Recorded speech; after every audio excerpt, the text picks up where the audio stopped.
So Krishna is Sat Chit Ananda Vigraha. Sat Chit Ananda Vigraha, eternal, full of knowledge, full of bliss, and a spiritual eternal form. We are also Sat Chit Ananda, but we have a material form. So therefore, the Vigraha is not included. We're Sat Chit Ananda, and even that Sat Chit Ananda is covered over, and therefore we are under the influence of the free modes of material nature, which we are trying as devotees to overcome. But it is a great struggle, because we are coming from many lifetimes of conditioning, whereby we identify mostly with our second nature. We have, as explained in the Bhagavad Gita, we have two natures. One is the higher nature, which is the soul, and the other is the lower nature, which is the mind and the body. So in that way, the mind and the body sometimes is referred as Atma, the self, because we identify so much with it. But that identification is our second nature. Our first nature is that we're Sat Chit Ananda, we're the spirit soul within. So because of conditioning, we naturally identify more with our second nature than our first nature. And that is the problem. That is our main problem. Somehow we've got to control the lower self by the higher self, but how can we do that if we think the lower self is higher than the higher self? So therefore, on a daily basis, we're being dictated by the lower self, by the mind and by the senses. Gimme, gimme, gimme, gimme, gimme, gimme, gimme, gimme. And in that way we fall short of our true eternal constitution of being servants of Krishna.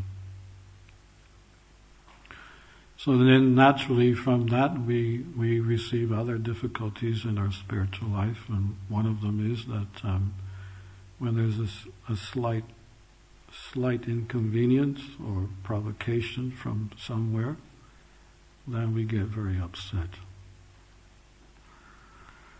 And I can only speak for myself, and but in relationship to this particular verse,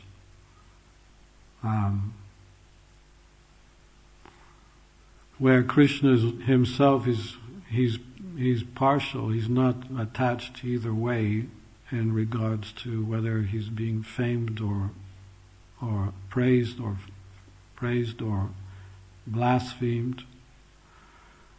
I'm going to take you back to the 70s, where it was the very beginning days of our preaching in India. And I was there for about 3 years. First I helped with the Mayapur project, then I helped with the Delhi project, and then I helped with the Bhubaneswar project, and then I helped with the Delhi project. And this was a restless brahmachari wandering around India trying to do something to assist Srila Prabhupada. But I remember those days very clearly because they were very difficult for us young devotees. And especially because there was a movie that had been released which was indicating that we Hare Krishnas, although we chanted Hare Krishna, we also take dope as well. So there was this song that was being sung, because the Indians, when there's a blockbuster movie, then the tendency is that that's their life and soul, Well, I guess it's the same here, but especially in India, movies are very important. And whatever you get from the movie, then that becomes the way of life. So this particular producer, he produced this film that was called Hare Krishna, Hare Ram, Dum Adi Dum. And it was actually very offensive to the Hare Krishna movement, because it indicated that although we were chanting Hare Krishna, simultaneously we were also taking drugs. Or at least we used to take drugs. And there we were, young devotees, trying to do something significant in India to counteract the hodgepodge Hindu way of life by presenting the Sankirtan movement, Lord Chaitanya. But we experienced this resistance. It was kind of a little bit proud for the Indians in one sense that, Western white devotees coming to preach to them. It was a little bit against their Hindu pride. So naturally, especially the young Indians, they would provoke us by making these, Hare Krishna, Hare Ram, and they would actually intimidate us to some degree. And I remember one day I was in one town with some other devotees, and we had parked in the center of town, and the other two devotees went to get some to do some shopping somewhere, and I stayed by the car, and suddenly a whole gang of young people came up and they started to dance in front of me, singing Hare Krishna, Hare Ram, Dum Adi Dum, Hare Krishna, Hare Ram, Dum Adi Dum, Dum Adi Dum, Dum Adi Dum. It was like,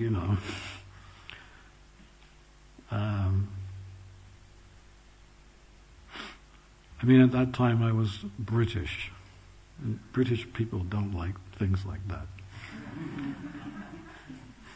I think I've come out of that Britishness to some extent, but not in those days. I was British, and when I saw these boys, intimidating me, I slapped one of them across the face. I either slapped him or I thumped him in the chest or something. I did something which was not very good. And there was about 3 of them that were doing it, and they walked away. I was thinking, okay, that's it.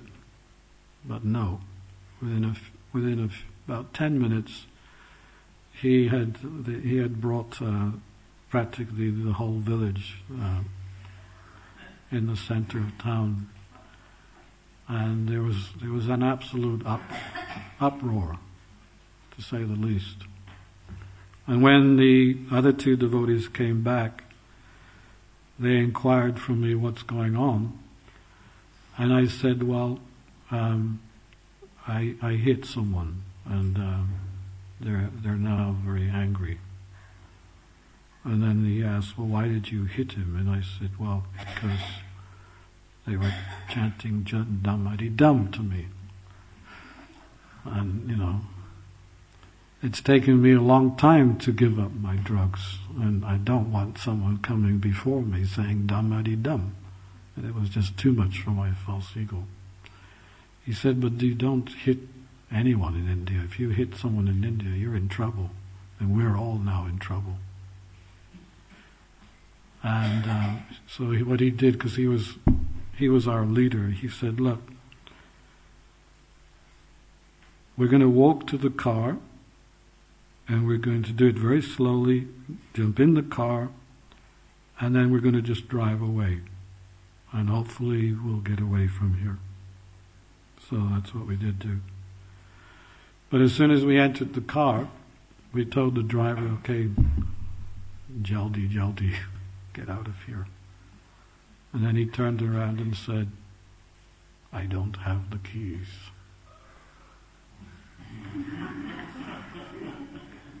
The Indians are very intelligent, you see. They know, they're always one step ahead. So they had already taken the keys from the driver. So there we were now in the car with no keys. And so it was a real peculiar situation. The whole village had surrounded us, and shouting and screaming. So then there was no other way but I had to come out and then just be as humble as possible and paid my obeisances to this boy and said that I was sorry. And anyway, luckily we kind of got away from there. They gave us back the keys. As we left, they threw a few stones at the car, but that was about it. So we were lucky. But anyway, the point here is that I was disturbed. But when Prabhupada was asked about this phenomena that was going on while we were preaching, he didn't take it very seriously at all. In fact, he said, well, that's good, they're chanting Hare Krishna. They're saying Hare Krishna, Hare Ram. They may be saying Dam Adi Dam, but first they chanted Hare Krishna, Hare Ram. And therefore they will make spiritual advancement from that. So, and sure enough, Prabhupada was right. They had chanted Hare Krishna, Hare Ram for so many years, that nowadays when you go to India and people see us, they say Hare Krishna, Hare Ram. Right? They don't say, oh, Hare Krishna. They say Hare Krishna, Hare Ram. So that song's still there within the mind's eye, but they've left out the Dam Adi Dam. Of course, needless to say, we've done a lot of work in India, and therefore we've helped the Indians in so many ways by presenting or building temples and giving facilities for them to become Krishna conscious. So anyway, this was interesting. I always remember this, that we were disturbed, but Prabhupada was not, because he knew that we have to see things positively in whatever way people react to the Hare Krishna movement or the Hare Krishna mantra. If they act positively, then all well and good. But if they act in an adverse way, then that's okay. The fact is that still they're chanting Hare Krishna and they'll become purified. So, I think that we have to reflect on our own spiritual life too. That naturally, when we're very sincere in our service to Krishna, it is always the case. There's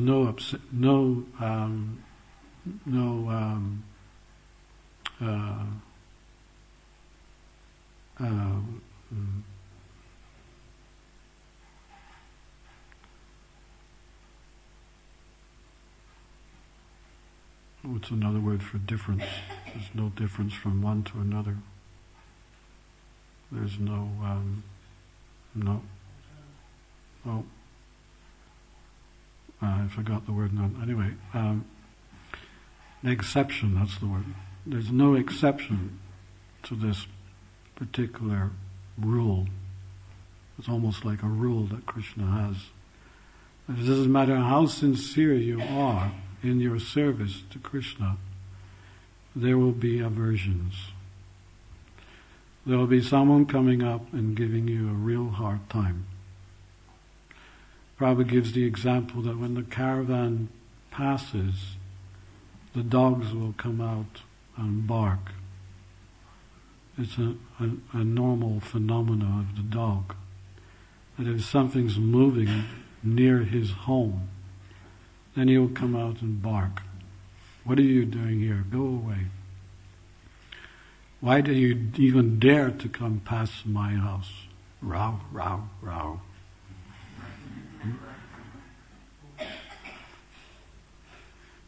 But Prabhupada said that even so, the caravan still continues down the road. The caravan doesn't take any notice.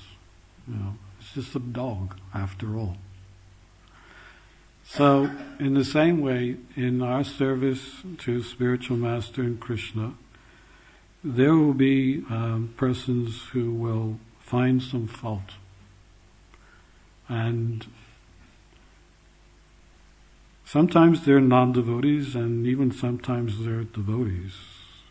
Non-devotees, it's not so bad, because we understand that non-devotees don't understand what we're doing, so it's only natural that they're going to bark a little bit. But when it comes from the devotees, then that's the test. That's the real test of each devotee. How are we going to react? Because after all, we know how sincere we are. On a day-to-day basis, we're working very hard, and we're very sincere. We know the level of our sincerity. We know that we cannot do more than what we're doing. And yet, here's someone coming up and saying,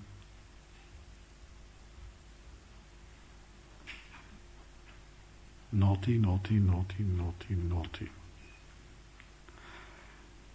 And it's very discouraging. Prabhupada gives the example of the Gaudiya Math, that they also tried to discourage him. They discouraged him, they tried to discourage him so much that at one point he actually told us that you should not associate with my godbrothers. When they came to Mayapur, because Prabhupada introduced them to the first Mayapur festival, some of them were very polite, and when they spoke very nicely about Prabhupada.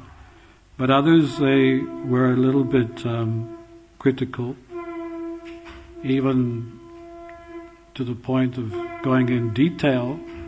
Why has Bhaktivedanta, why is he initiating women, and why are they allowed in the temple, why are they given Gayatri mantra, etc., etc. So when that meeting was over, Prabhupada called his GBC members, and he said that I've tried to encourage my godbrothers to join with me in the preaching of spreading Krishna consciousness throughout the world, but I can see that it is not possible. They have their own mood and understanding. So he gave us two instructions. And those two instructions are, Shri Radha Gokulananda ki jai. Said, don't associate, but don't offend. Those were their two instructions, that we shouldn't associate because there's a different mood, there's a different understanding, but at the same time we should not offend because they are anyway, after all, Vaishnavas. So this is a very clear statement. Don't associate, but don't offend. And if we follow that instruction, then We can't go wrong. But anyway, the point that Prabhupada was making was that we shouldn't lose sight of our goal. That no matter how much difficulty is being presented before us, even though we are sincere, we should take those difficulties in our stride. That come what may, we should not give up the determination and enthusiasm within our service. He himself gave the solution to this problem. He said that in regards to his own difficulties, he continued strong in his service. He uses the word great, he continued his service with great force. And he mentioned his own spiritual master saying, giving the words with great velocity. Is it velocity? What's velocity? Speed.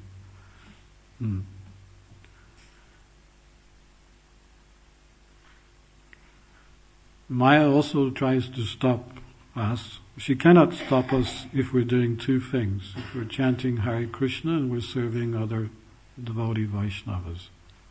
These are the two areas where Maya cannot enter. It's explained like that. Maya is very powerful, but she cannot enter into the arena where their devotees are chanting Hare Krishna and where they're serving each other. So therefore she looks for a loophole. She's looking around within the temple, trying to find loopholes, and especially she tries to find devotees who are a little inattentive in their sadhana bhakti. As long as we're practicing our sadhana bhakti on a day-to-day basis, we're just like this wire. This wire has insulation, it's insulated, and therefore you cannot get an electric shock. So similarly, our sadhana bhakti practices, they're the means by which we can protect ourselves from Maya's influence.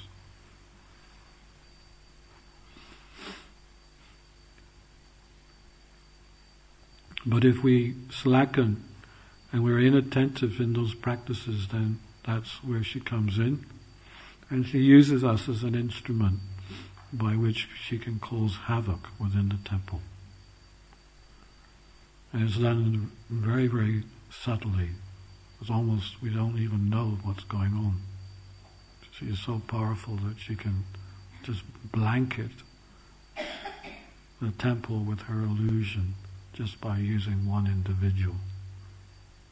That's how powerful she is. So therefore we have to remain attentive in our practices, not to become overcome by these differences. On one side we're praised, and on another side we're given a hard time. These are the dualities which have been explained here that are within the realm of the body.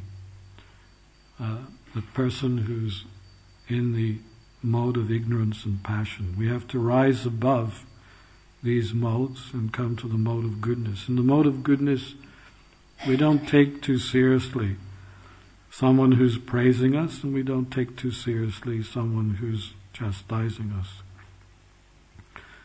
In fact, we could even take this one step further and say that actually a devotee who's coming out of the modes, completely out of the modes, and is transcendentally situated, he would prefer to be chastised than to be praised. And Bhaktisiddhanta was during during his preaching, there was one man who harassed him wherever he went. He would find out exactly where Bhaktisiddhanta would be preaching, and then he would come and follow him. And then he would make a whole offensive behavior to Bhaktisiddhanta to disturb the devotees. And Bhaktisiddhanta didn't take any notice of him, but of course the devotees, they were disturbed. And one day there was a big kirtan going on in the temple, and Bhaktisiddhanta came down and said, "Oh, there's a festival today?" And the devotees, his disciples, said, "No, Maharaj, it's not a festival, but we are celebrating the death of your enemy." And he inquired, "Oh, who is that?" And then when he was informed it was such and such person who's always been so many years harassing you, he said, No. He was actually my guru. He taught me tolerance, patience, and he taught me all these subtle qualities that we need to have in order to become a great Vaishnava.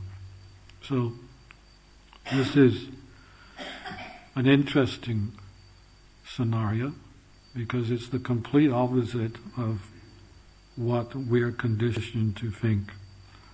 That if we're praised and loved, we all want to be loved and we all want to be praised. That's what we're all looking for every day. You know, who's appreciating me? Who's praising me? Who's loving me? Because I need it. I need that so much. But then Krishna is trying to make this arrangement where instead of getting all that, we're practically crying in despair. And we're wondering, what's going on? You know, I came to Krishna consciousness for love and peace and tranquility, and I get all this? This doesn't make any sense. But as we know, or if we don't know, we will know that all this is all meant for us to come up to the point of actually taking full surrender, full shelter of Krishna. He wants nothing less than undivided devotional service. At the moment, our service is divided. A little bit for Krishna, a little bit for me. Actually, a little bit too much for Krishna. I'll take some back. A little bit more for me. So,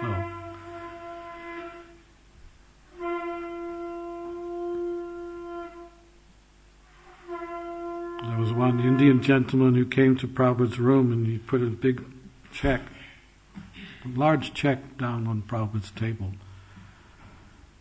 And Prabhupada looked at it and just very casually said, "Hare Krishna." The man walked out. It was a large check, it was not something small. And Prabhupada acknowledged, "Thank you, Hare Krishna." And then Sarasvati, she was a little girl at the time, walked in just right afterwards with a big rose flower and offered it to Prabhupada. And Prabhupada, his mood was completely different. He was smiling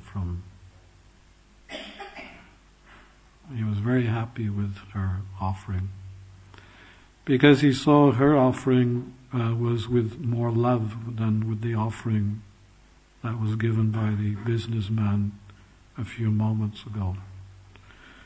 Because the pure devotee understands that from where Krishna is standing, Krishna is not seeing what you're offering, but he's seeing what you're not offering. He's seeing what you keep in your, what's left in your back pocket. That's what he's seeing. It's very nice you've offered this, but I can see in your back pocket you have so much money there. You even only gave me a percentage of what you got. very small percentage. Whereas Sarasvati, she didn't have anything, but she did have this flower, and she offered it to Prabhupada. And Prabhupada accepted it with great gratitude. So, it's also explained that sometimes devotees, they're born in non-devotee families, and we wonder, how come Krishna made that arrangement? Just like Prahlad Maharaj and Vidura, there's so many devotees that are born in non-devotee families, and they were harassed and given so much of a difficult time.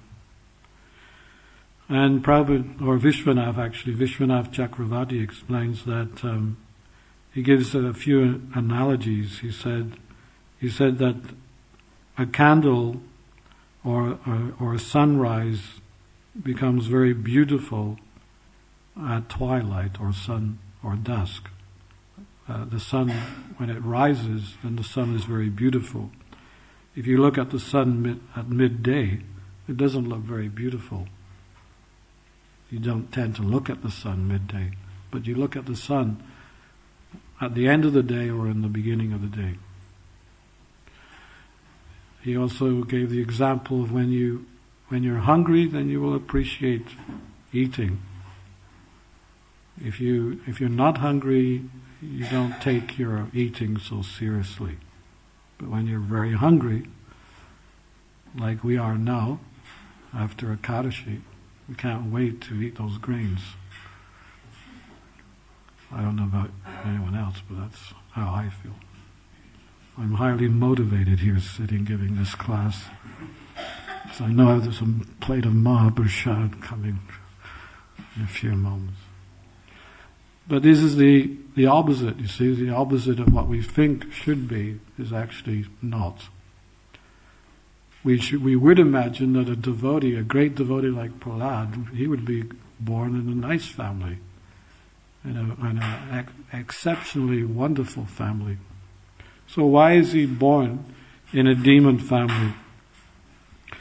And Prabhupada explains that because then, although he's already glorious, he becomes even more glorious within the family of a non-devotee. Because of the harassment he's been given. So then we tend to take Prahlad Maharaj as even more exalted than what he is.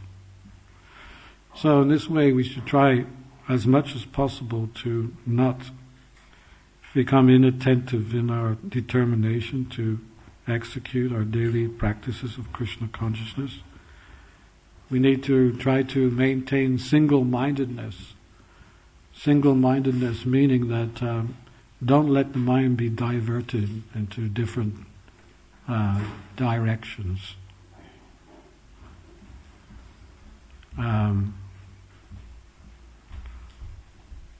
In fact, there is one story regarding this. I'll finish off with this story. That there was a toad and a centipede. The centipede had hundreds of legs and could dance very nicely. I think another word is milipada. Milipada? Is that the Indian word? Milipada? It's an insect that has hundreds and thousands of legs. But anyway, the English word is centipede. So the frog was very envious of the centipede because the centipede could dance so nicely with his thousands of legs. The frog, all he could do was jump with his four legs, jumping. So as he was looking at the centipede, he became very disturbed. So he decided to write a letter to the centipede. He said, "My dear centipede, I notice that you're dancing very nicely, but could you tell me when you dance, do you start with your 52nd foot and move over to your 84th foot and then back to your 9th foot and then over to your 110th foot? Or do you start with your 2nd foot, move over to your 4th foot and then to your 24th foot and then to your 89th foot? How do you dance actually?" So then the Milipada, he was thinking, how do I dance? And he started to try to figure it out with all his legs, how he was dancing. And he got so confused that actually he could not dance anymore. So this is an indication of how we can get so bogged.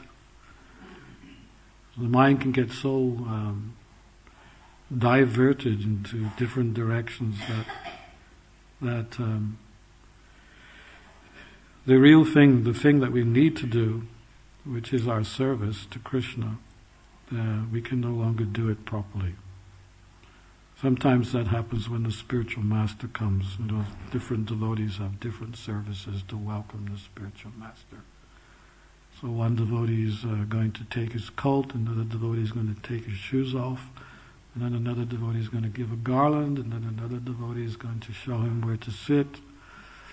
But then, because all these devotees, although they knew exactly what they needed to do, but because they got a little bit mental, thinking, well, I hope I don't offend my spiritual master, and I hope that this, and I hope that, and they're kind of getting mental.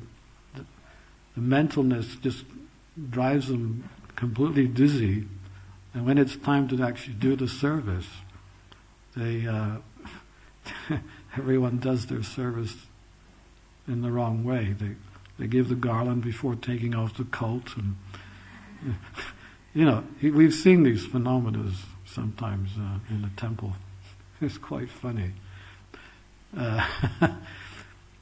but that is only because we have not maintained single-mindedness. If we maintain single-mindedness, we know exactly what we're going to do and we know how to do it. And that is what Krishna is asking from us. Come what may, whatever comes our way, stay focused and fixed in our service. Okay, we'll finish there. Drantrad Srimad Bhagavatam class ki. Is there a question?